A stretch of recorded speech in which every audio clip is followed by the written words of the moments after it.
Good Charlotte is one of the most prominent punk pop bands on the scene today.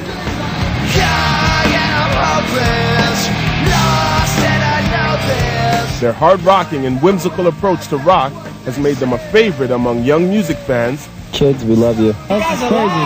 Hey guys. A lot of the bands coming out now are younger. We're all still fans. I just wanna live. Like most of their predecessors, Good Charlotte's rise to punk pop prominence was no simple task.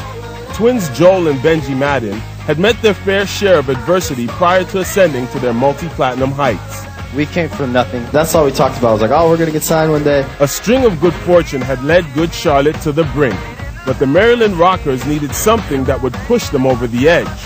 On September 26, 2000, Good Charlotte released their debut self-titled album. This is for you. To everyone who's ever been called a freak. Y'all know what I'm saying. This is for you. Here we go. Initial reaction was lukewarm at best, and Good Charlotte was delegated to a modest rise on college radio. But then, out of nowhere, something happened. The song Little Things began getting heavy airplay on Philadelphia radio station WPLY. Little Things was an important song for us because everyone can relate to it no matter who they are. That's always been the most powerful thing for us is word of mouth. It's more powerful to us and more important to us than radio or anything else. It's kids telling kids. Other stations caught on, and Good Charlotte found themselves with pockets of regional popularity. Kids will always tell each other, you know, what's good and stuff, so. It was a good start for the young rockers, but the punks from small-town Maryland wanted more. So many people told us that we would never leave Washington, D.C. We had been together for like 5 years, and we were playing locally, you know, in D.C. area, and we got kind of like a little bit of a following there. Thank you, Baltimore. We started going up to New York and opening for bigger bands, and we got a tour. We got some shows with Blink-182, some shows with Lit, and I guess some labels came out and started recording us. Just when it seemed Good Charlotte would fall into the obscurity of localized celebrity, fate stepped in the form of a recording contract with Epic Records.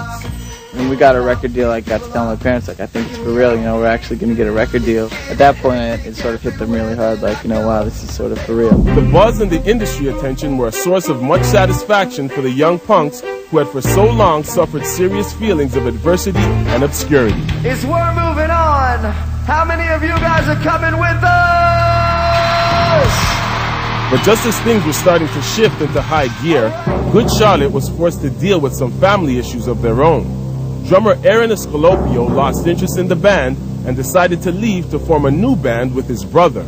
And he left, and we really never spoke again. It wasn't like, you know, I hate you, die. We just kind of parted ways. I mean, we just kind of had different ideas. It was a tough blow for the young punks, but their dreams were within reach, and no amount of adversity was going to slow their forward momentum. Aaron was quickly replaced. Strangely, when it was down to just the four of us, there was like everything lifted, and we just felt like we could be honest with each other, and just it was really a whole new band. Dates with MXPX, a prominent spot on the 2001 Warped Tour, and trips to Australia and New Zealand helped Good Charlotte gain international attention and put them in a prime position for world domination.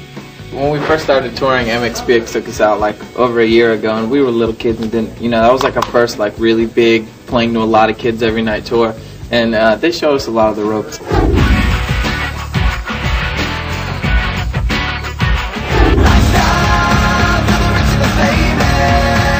In 2002, Good Charlotte released The Young and the Hopeless, their first major label outing, and within weeks, their lives were forever changed.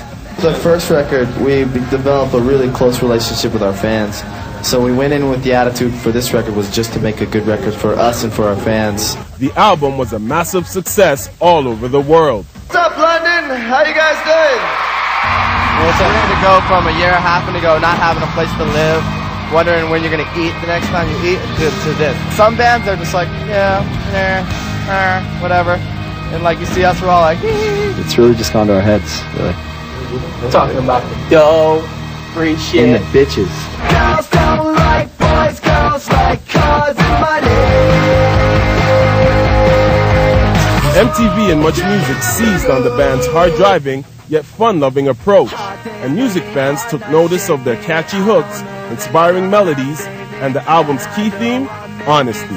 I think it's all about honesty. Kids aren't stupid. They know when someone's lying, when someone's whatever. Like, we're just honest with them, you know. We just are what we are. But amidst the overwhelming success came a major backlash. Music critics and fellow musicians savagely attacked the band's commercial punk ethic. I never put the word pop punk. I just thought they were like this cool rock band with really catchy songs. My favorite band in the whole world could say that they hate my band. I don't like Good Charlotte, though. Hey, what's up, dude? How's it going? Hi, Kanye. I love music so much that I wouldn't care. I'm a big fan of his, actually. I have his record. Whatever anyone wants to say, or it's usually what they're thinking in their own head. So it's just kind of like one of those things you gotta just let them do it. The unrelenting barrage of negative attention was a tough pill for the young rockers to swallow. Add to that the revolving door of temporary and studio drummers, and what you were left with was a shaky and insecure band. All of a sudden, we got all these haters. We usually have a really clear line: you either love us or you hate us. For like the first couple months, it was cool, and now we go home and everyone just wants to talk shit about us. Hate away. Drink your haterade. Good Charlotte was on a search for some form of stability and redemption, both elusive items for a band in the midst of massive growth and international notoriety. When we come back, Good Charlotte fight back with a vengeance. The Maryland punk poppers make a break for lasting stardom. Watch as Good Charlotte win friends, challenge enemies, and find love in unlikely places. When Born to Be continues.